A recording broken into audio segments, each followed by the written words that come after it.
La 3e édition des bio-automnales débutera samedi prochain.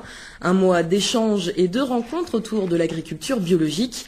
À la Chaise-le-Vicomte, la fête du bio avait pris un peu d'avance.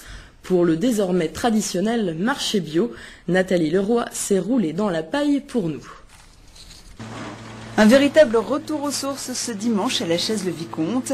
La ferme de la Futée organisait son désormais traditionnel marché d'automne.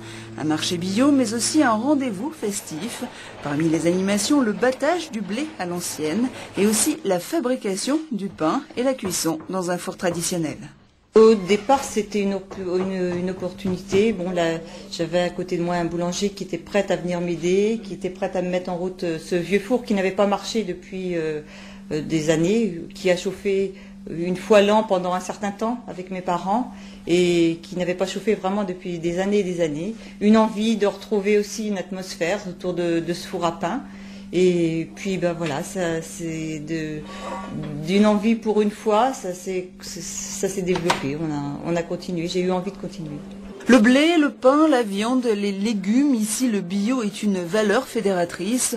En tout, une dizaine de producteurs étaient rassemblés pour partager avec le public un mode de vie. Le bio, c'est effectivement plus qu'un mode de production. Je pense que c'est une façon de vivre. J'oserais presque dire un art de vivre, mais en tout cas une façon de vivre, une façon de communiquer, de dialoguer avec les gens autour d'un certain nombre de valeurs qui sont communes.